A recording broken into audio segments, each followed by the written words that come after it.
This meeting will be recorded, and so please go through the process of putting yourself on mute if you're not on mute already. You can utilize the chat to ask your questions. Next slide, please. So the information that is going to be happening in this presentation is provided only as a reference. Charter schools and chartering authorities are encouraged to review the laws and regulations and consult with their own legal counsel regarding the application to their specific situations. Next slide. Oh, there we go. Perfect. So, thank you. We are going to, you're going to have this presentation is presented by CASI, which is the Charter Authorizing Support Initiative, but we have 4 presenters. Hopefully we'll have 4 presenters. I am Dr. Michelle Johnson. I'm with the Santa Clara County Office of Education. We have Dr. Corey Loomis, who is from the Riverside County Office of Education. And we have Rick Reyes from the California Department of Education. We are hoping that Indra Ciccarelli, who is with the Los Angeles County Office of Education, hopefully he will be able to make it and be presenting with us. Next slide, please. So a little bit about the Santa Clara County Office of Education, why you should be listening to us. We have 31 districts. We serve over 235,000 students. There are 60 charter schools located across our county from various authorizers. And of those 60 charter schools, 3 of them are DOS. So there are 20 DOS schools in Santa Clara County. The County Board of Authorizers, the County Board of Education is the authorizer of 21 charter schools, which serves about 11,000 students. Our charter schools department has 6 staff, which cover program and fiscal monitoring. Our first charter was established in 2003. That was when it was authorized, and we have 1 DOS school in our portfolio. Next slide, please. Now I'll turn the time over to Corey. No, to Indra. No. Is Indra here? Oh, Indra's here. I am. Yay. Sorry, I had to update my Zoom. I always hate that.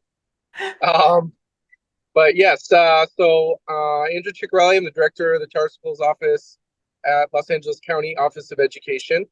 We have 79 districts across the county, serving about 430 million students, 366 charter schools located in the county, 166 DOS schools. We currently, for the new year, we will have 22 charter schools, 22 charter schools in our portfolio. And one of them is DOS. We did have 2 DOS schools, but one of them recently closed. So that's our county. Awesome. Corey. Yes. Good afternoon. Thank you so much for joining us. Appreciate all that you do for our students. Just a quick rundown of our district and our portfolio. So we serve 430,000 students in our county. We have a total of 31 schools. 37 are DAS. And then within our particular portfolio, we have 15 schools serving over 12,000 students. That's our, we have 4 staff that covered that work. And we have 4 DAS schools within our portfolio. And Rick. Next slide, please. Hi, everyone. Welcome. Thanks for coming. In California last year, we had 1,019 districts in 58 counties serving our students, which is over 5.8 million students in California K-12 schools. There are 9,997 total schools, of which last year, 1,281 were charter schools. I think that number's gone down a tiny bit this year.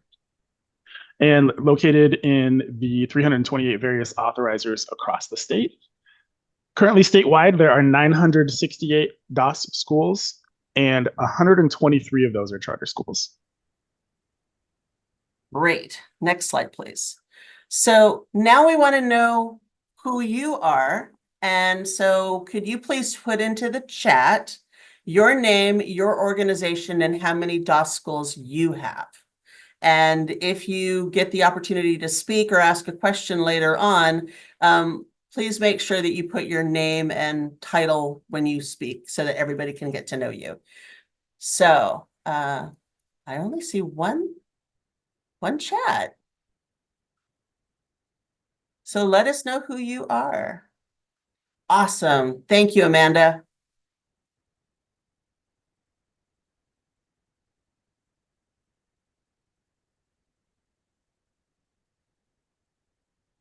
All right, next slide. It's good to see how many people are here. Thank you so much for being here. All right, so we hope that you're going to participate, be willing to hear new things, and this really should be a conversation. We want you to be able to ask questions and get your information known. Next slide, please. So on our roadmap, we're going to cover what is DOS, or the Dashboard Alternative School Status. We're going to go through the charter cycle for a DOS school, and we're going to finish with questions on DOS. We may break into breakout rooms at the end if we need to, or we can simply ask questions here. Next slide, please. All right, so what is DOS? Next slide. DOS stands for Dashboard Alternative School Status. Now, this can come in two forms. A school, which by its very nature is an alternative setting, and that those schools have been identified under Education Code 52052, and you can see the list on the board on the slide deck. Next slide. Or these are other alternative schools that serve high-risk youth, but are not explicitly required to do so in the Education Code. So these include alternative schools of choice and charter schools that serve high-risk students. These schools must have an unduplicated count of at least 70% of the school's cumulative enrollment upon first entry to the school, comprised of high-risk student groups to be eligible for DOS. These high-risk groups include students who have been expelled and suspended or wards of the court, pregnant or parenting youth, recovering dropouts, habitually truant, retained more than once in kindergarten through 8th grade, students who are credit deficient, students with a gap in enrollment, students with high levels of transiency, foster youth, and homeless youth. Students that meet the other alternative school criteria above, they have to apply for alternative status. And all of this information, if you are trying to quickly put everything together, it's all on our resource page. So that's available for you as well in the participant folder. Next slide. So although the DOS modified methods are not used for federal accountability purposes, California accountability permits the continued use of DOS. So DOS schools will be identified as DOS on the dashboard and receive a label of DOS for CSI or low grad rate or low performance, and use the DOS 1-year grad rate on the dashboard for informational purposes, in addition to the 4- and 5-year grad rate. Next slide. So there is an actual application process.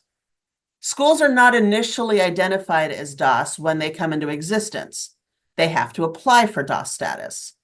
All schools voluntarily participating in DOS will be required to recertify their high-risk student enrollments every 3 years.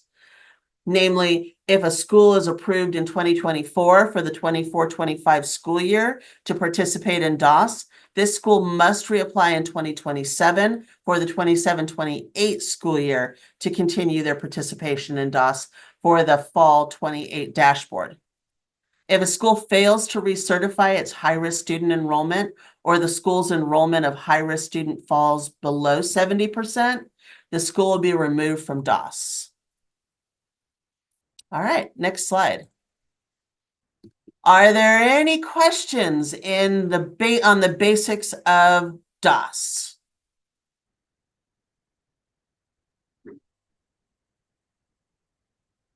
All right, I'm going to turn the time over to Rick. All right. So the life cycle of a DOS charter school. Can you go next slide?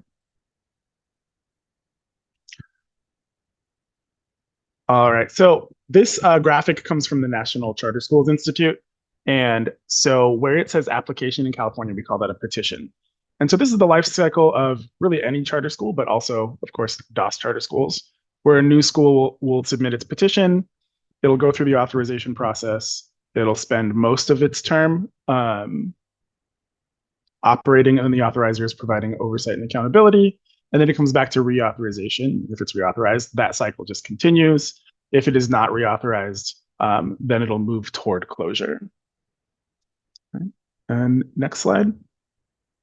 And so what we're talking about today is primarily this application authorization and startup, especially as it comes to renewal. You may have some new schools petitioning, and we'll talk. They don't start as DOS, but that's the section of this life cycle that we're starting about, or that we're talking about today. All right, next slide. So charter schools, as most of you probably know, they start with petition. Typically, some stakeholders in the community will begin organizing around a concept, either an instructional methodology or a group of students that they feel that they would want to serve and that they feel like they can provide good service to in a way that's different from the schools around them. When a charter school is initially authorized, it will not be DOS. That is something that they will have to apply for. They can apply toward the end of that first year of operation. So the petitioners will write the charter petition explaining how they propose to operate the school.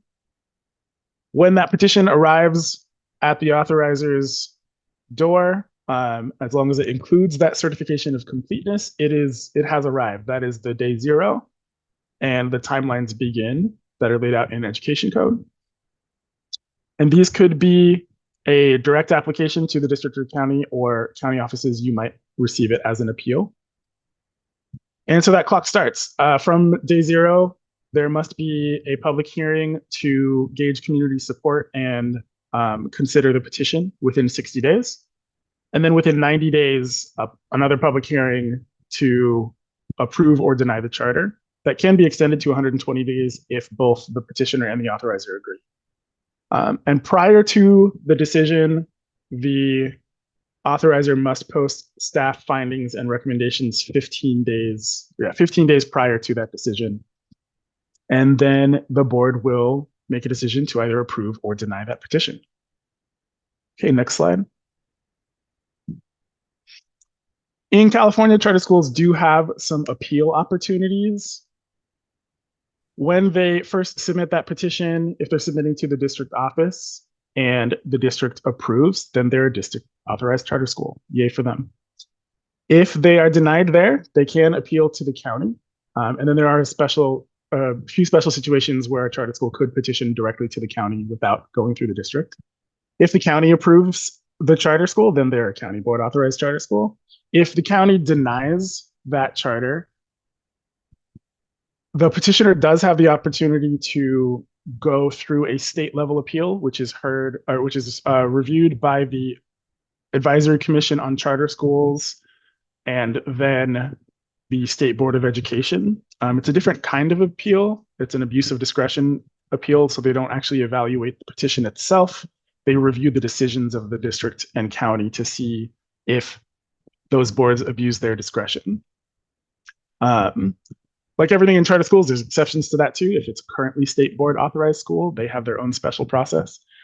If the state board reverses the denials, the charter then becomes approved, and then the state board will consult with the petitioners to assign either the county or the district as the chartering authority. Okay, next slide. And DOS alternative metrics. So as we said, that schools will need to apply for DOS status with the CDE. And Education Code requires the authorizer and the school to set alternative metrics for renewal during the first year of the term. And so we have the Education Code laid out here that says that what we typically refer to as the performance categories don't apply to a school that has DOS status. And the way renewal should be reviewed is that the section in red there, the chartering authority shall meet with the charter school during the first year of the charter's term to mutually agree to discuss alternative metrics to be considered. And then the chartering authority shall notify the charter school of the alternative metrics that are going to be used within 30 days of that meeting. And then that's the renewal criteria. And the chartering authority may deny a charter upon making written findings, setting forth specific facts, all of that. The closure of this charter school is in the best interest of pupils. All right, next slide. And I think I'm passing it off to Corey. All right. Thanks, Rick, for kind of laying the foundation there. And so just going to touch base on what does it look like for oversight for a DAS school. So we kind of went through, they've been authorized and they're starting up. So what does that look like? Next slide. And before we jump into that, just kind of wanted to remind the group of the minimum expectations, what we see in statute 47604.32. So this is the floor level, we would call it. Essentially, we need to have a staff member within the district or county office that's responsible for the oversight. We have to have at least an annual visit. We need to make sure that they're compliant with all reports that are required by the state. We need to monitor their fiscal condition. We need to notify the CDE upon renewal or revocation when those things take place with the charter school. So if you look at that, right, it doesn't look like a very long list, but we know the work is more complicated and challenging than that. So just touch base, next slide. Touch base on a couple ideas as it pertains to best practices. It's great to do a site visit. Some authorizers have larger portfolios, but as many touches as you need to assure that things are going well at the site level, that's completely appropriate. And make sure just evaluating those annual reports that come in. And really the question is when, we're in the renewal cycle in the season for DAS, when does renewal begin? It actually begins after they've been approved with the next term. So everything with our annual oversight really is driving towards a successful renewal. Of course, continue to monitor financials, and that could be at a deeper level if need be. For example, monthly reports and even shorter timelines if necessary. Reviewing, of course, the governance and how they operate, reviewing their agendas, their minutes. Attending at least one meeting a year. But again, it's always best to try to have as many touch points with the site and the board itself as possible, as your schedule allows and resources as well. And of course, reviewing other key data, in CalPads and your enrollment and your attendance, all really critical. Monitoring the school's dashboard, LCAP. There's a lot of conversation about kind of the level of responsibility for oversight in LCAP. Really, we have a compliance requirement to make sure those are legally compliant LCAPs when they do submit them.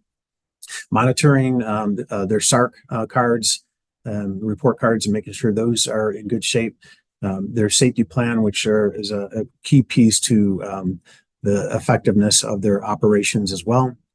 It's important to keep maintain positive relationships with your charter school leaders as well. Next slide.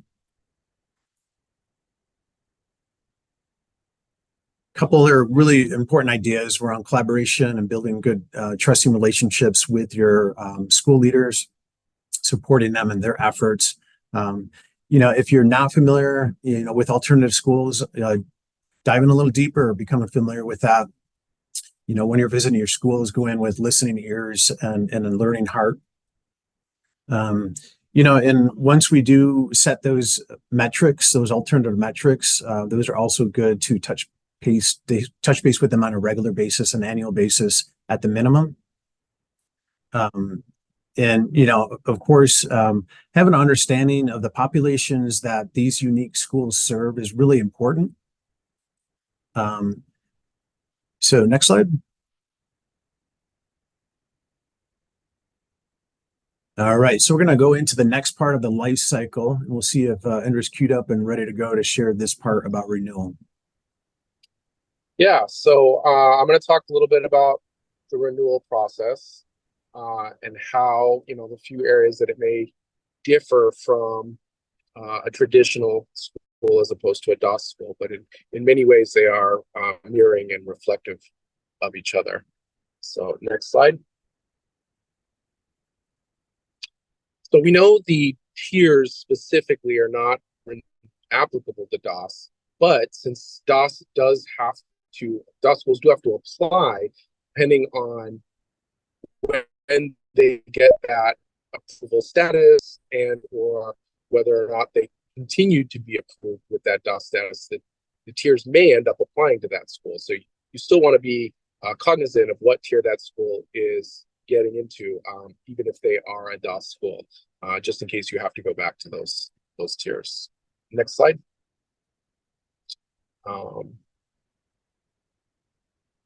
So again, keeping in mind what the potential denial findings might be, depending on their tier, is an important thing to keep in mind. But again, if it's DOS at the time of renewal, then these would not apply. Next slide.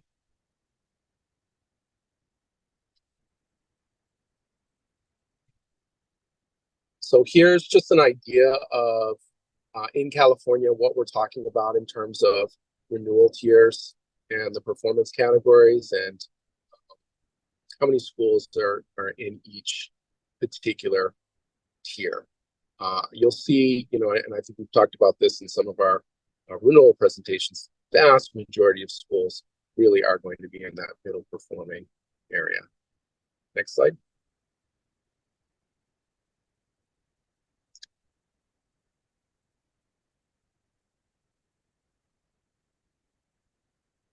So for DOS schools,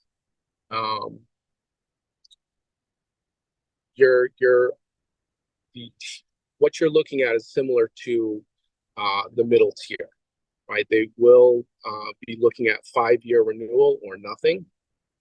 You may deny the renewal you have to make the finding that it's in the best interest of students to close that school.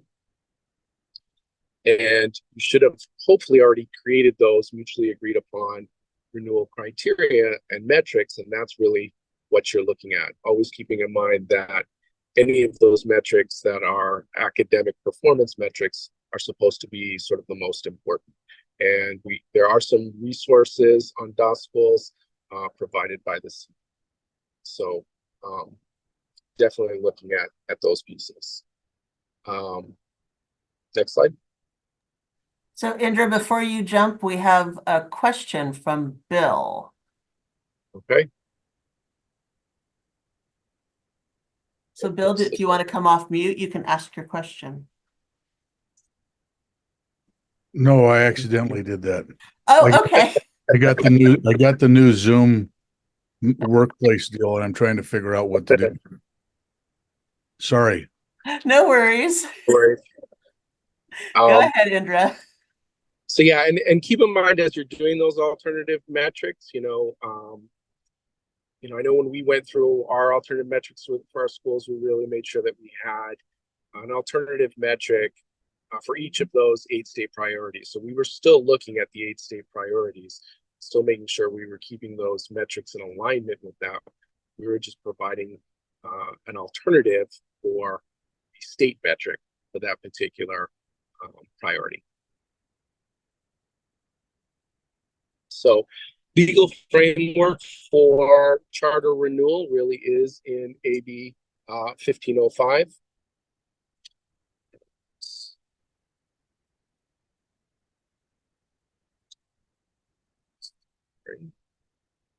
Zoom started acting here.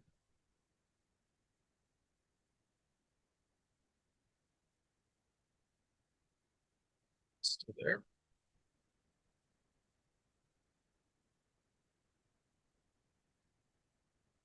Sorry, everybody can still hear me? Yep, we hear you. Okay, thank you. So legal framework 1505. Again, you need to develop those alternative metrics. And again, there is that other additional finding that the closure of the charter school is in the best interest of pupils. Next slide.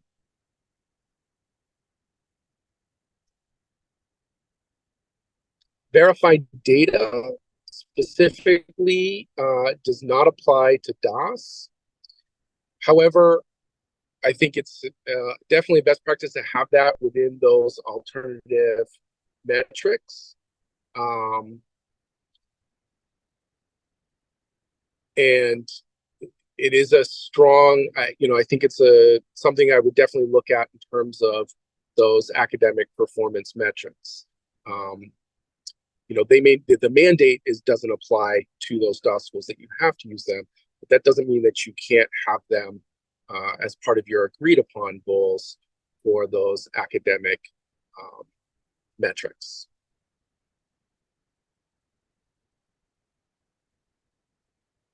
Next slide.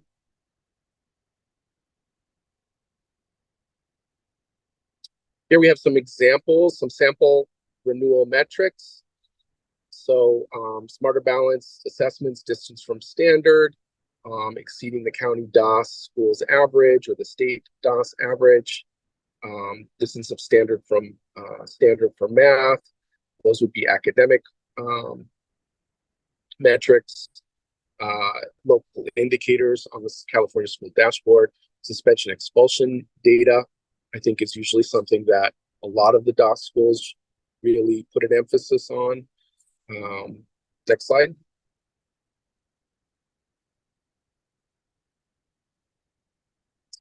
I want to sort of highlight the first one here, that sometimes with these alternative metrics, you can be thinking this or that, right? It doesn't always have to be just one piece. So in this example, we have at least 90% of students will either earn at least 80% of the credits they attempted over the course of the year, or show improvement in the percent of earned credits over the course of the year. And again, I think earned credits a lot of times is something that a lot of DOS schools are placing a priority on. Attendance, at least 45% of students identified with an attendance problem will miss fewer than 10% of days of schools in term 2. And again, here's another example of this or that alternative metric. At least 75% of 12th grade students will complete all high school credits and graduate, and complete either a college readiness or a workforce readiness opportunity.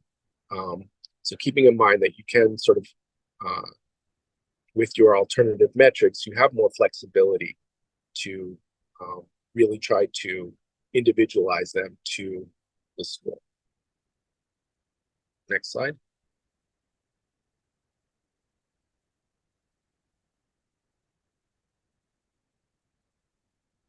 So as always, even though it is a DOS school, you still have that ability to deny renewal for substantial fiscal or governance factors, or if they're not serving all pupils who wish to attend. That's the same for all of schools, DOS or non-DOS. But keep in mind that if you are going towards one of those findings, that you need to have provided that 30 days notice to the school and that opportunity to cure those violations. So would then have to make that finding that the corrective action was either unsuccessful, or that the violations were so severe and pervasive that a corrective action was unviable. Next slide. Renewal timelines, same as non-DOS schools. They submit their petition. You've got the 60-90, but again, remember it's not exactly 90 days because you do have to post 15 days prior. They do have to, if they are going to appeal, they've got 30 days from that denial to submit that appeal. They should be submitting all of their documentation for that appeal, both to the district and to the county at the same time. And if there is a material change, then it would be remanded back to the district for them to re-review within their 30-day timeline. Next slide. All And with right. that, I'm handing it over. Thank you.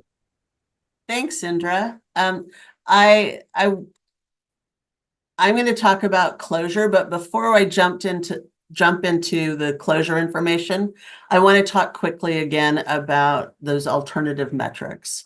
And this is just a personal war story. We happen to have a DOS school, as we mentioned earlier. And when 1505 came into existence, I talked to our DOS school about their alternative metrics. And I asked them, what metrics would you like to have for your renewal standards? And their answer was, oh, the LCAP sounds like a pretty good metric. Let's use our LCAP goals. And I kind of took a step back and went, are you really sure that you want to have your LCAP metrics as your renewal goals? And they went, well, yeah, we're working on them. And I said, so if you don't meet your LCAP goal, that means you'd be non-renewed. And a light bulb went off and they went, oh, hold on. No, that's not what we want to do. So when you go through this process of asking about what metrics and where do you, how do you want to, what are your goals? Where are you headed? What is going to be your renewal criteria? You want to go at this with a real look, not just, oh, well, we'll just throw this, we'll use our grad rate. Give it some time, think about it, look at specifically at that school and what metrics are going to work for that school. So that's just Michelle's piece of feedback on that one. All right, so I'll get off my soapbox and move on. Next slide, please. So we don't want to ever have to deal with closure. But closure could happen through non-renewal. It could also happen through revocation. Sometimes mid-year in extreme situations. Most revocations happen for fiscal failure, or they could be combined with legal violations because of fraud or because of some other thing that might happen. So when you're dealing with closure, there are certain things that have to be followed. So next slide, please. A revocation is one of them. A charter can be revoked by the chartering authority if the chartering authority finds that through substantial evidence, and that means having every single piece of documentation, that the charter school did any of the following. They had a material violation of their charter. They failed to meet or pursue pupil outcomes. They failed to meet generally accepted accounting principles, or they violated any law. All of those could be reasons for revocation, and when you start down that path, you need to make sure that you're focused on, is closure in the best interest of these students, because closing a school is very, very difficult. And for anyone who has ever had to deal with closing a school, it's not only difficult on the students and on the staff, but it's also difficult on the public at large and on the authorizer as well. So you want to make sure that you're going into that with your eyes wide open. Next slide, please. So closure protocols, if you do actually make the decision to close that school, or they decide to close, the actual closure protocols, the first place you're going to look is actually in the petition. They have to have a reasonably comprehensive description of what those closure protocols are going to entail. And they ensure that a final audit of the charter school is enacted to make sure that there's a disposition of all the assets and liabilities. There's also a decision that has to be made around the maintenance and transfer of pupil records. I can't tell you how many times at the county office we've had students calling later in life saying, I need a copy of my high school transcript, but my school that I attended closed. Do you have those records? And so making sure that that it's written into either your MOU or written into into the petition where those records are going to be kept is very important. Next slide, please. Closure directions to authorizers from the CDE. During that charter school closure, the authorizer of the school has to notify the CDE. They have to tell them the description and circumstances of the closure, the effective date of the closure, as I said before, where those records are going to be kept, the agenda and minutes of the charter school boards approving that closure, and the submission date of that independent final audit. It has to be done within 6 months of closure of the school. Next slide, please. And I'm going to turn this over to Rick and to Indra, Rick and to Corey. So there is a CDE webpage that has a lot of information on DOS schools, and you can see the URL there. I personally, whenever I'm looking for something on the CDE website, I just Google CDE and whatever the word is that I'm looking for, and that's usually faster for me. So for this, I would just Google CDE DOS rather than trying to keep track of this URL. But there is a lot of information there for you. All right. I just wanted to share AGAME. It's an acronym, but I won't, it's kind of a longer one. But it's from the National Charter School Institute, and they have had a federal grant for the past 2 cycles. So I think they're going into year 5, where they really spent a lot of time researching and analyzing alternative metrics. It is a national context, but they were really looking at DAS schools and alternative schools across the nation. So they've created some great resources and databases to help kind of frame the metrics as you move forward, but they have some great resources there. I know some on the call and LACO as well were part of that grant. We're part of the grant for the last 2 cycles. So just wanted to share that.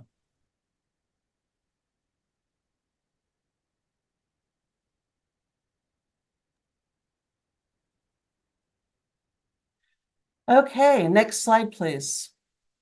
So we've finished all of our slides, but now this is your opportunity to talk to us, ask questions, get your information. So we have about 60 people. How about we break into 3 breakout rooms to make sure that we have everyone's questions answered, and then we'll come back in about 20 minutes. So as a quick so we'll do a quick share out of our meetings, but before we do that share out, I want to make sure that since we got people who may have to leave, I don't want to have anyone miss out on giving us feedback. We take the feedback very, very seriously.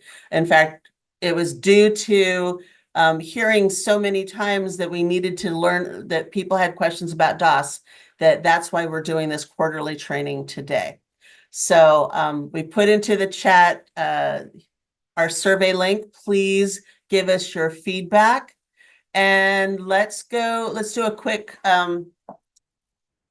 share out. So I'll share out from my room. We talked about the metrics and really looking at the uniqueness of schools and what should those metrics entail. And then there were questions about Cassie overall. And but that was pretty much what we talked about in our room. Rick, was there anything from your room? Yeah, we had a great session discussing questions that don't have answers, really, which is so often the case, right? So one of them, there's a K through adult DOS charter school up for renewal, and most of the alternate metrics were written for the adult program. And so the question was, how do we evaluate this school? And certainly statute doesn't give you any guidance on how to balance all of that out, and it just becomes assuming that it's going to be renewed this time, an opportunity to kind of get that really dialed in for the next term. And for county offices, if you get an appeal from a DOS charter school and you look at those alternate metrics that you weren't a part of, and maybe you have some thoughts about whether those are appropriate alternate metrics, how do you work with that? And if you're going to, what it looks like to evaluate the school, especially if you're moving toward a denial on these metrics that you weren't a part of. And so kind of the only real advice in that situation was, consult your legal counsel as always, and doing a risk assessment. And then again, if you end up renewing, it's an opportunity to get it dialed in for the next term. Absolutely. Yeah, I would agree with both of those statements. Yeah. Consult your legal counsel. And for the school that added more grades and they have different metrics, well, you should be having a conversation right now about, are these the appropriate metrics and where do we need to go from here? So absolutely start having those conversations. Hey, Michelle and Rick. Sure. I was in Rick's room, but I can see that there are at least 2 adult ed authorizers online and on this webinar.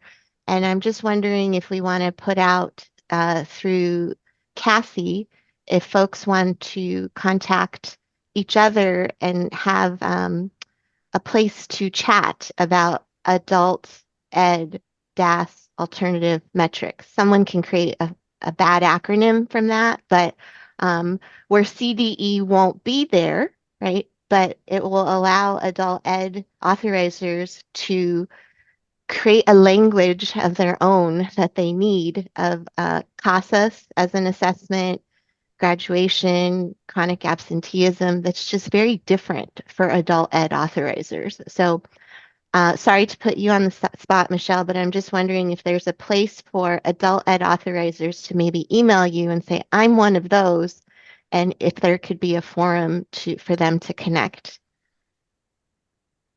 We're always open to anything at this moment. So I'm sure that if you're interested or you want to be able to put that together, we'd be more than happy to try and put something or figure out how to get you guys together.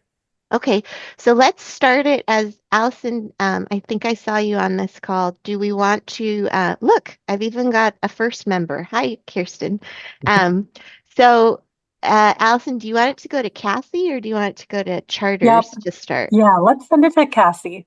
Okay, so I think it's casi@cde.ca.gov.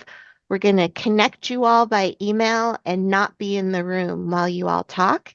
And then Michelle and all her experts will make sure you have a smart facilitator, coordinator. Allison just put the email into the chat. And you can help each other. And then Michelle has the bat phone to us, so the parts we can be part of will be part of, but we want to make sure we're not authoring your metrics. So look, adult ed, help is on the way. And we've got 2 at this moment, so that's kind of cool. So, all right. So Corey, your room.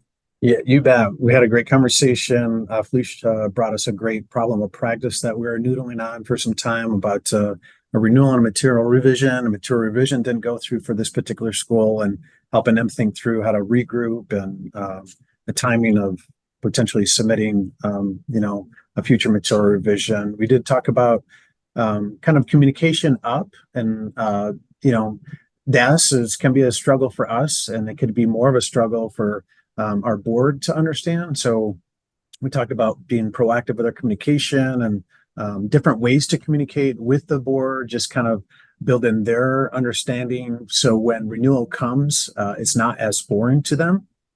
So some are also just starting the journey on the alternative metrics, and then some are digging deeper on it. So we had a great conversation in our room.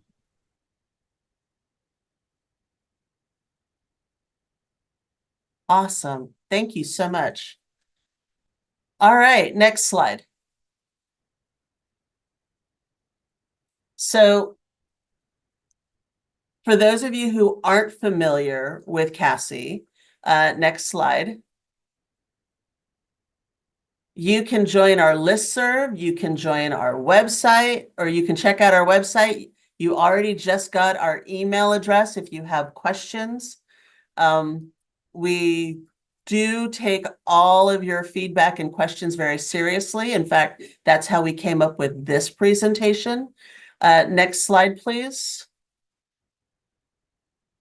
One of the people in my room had no idea what a charter chat was.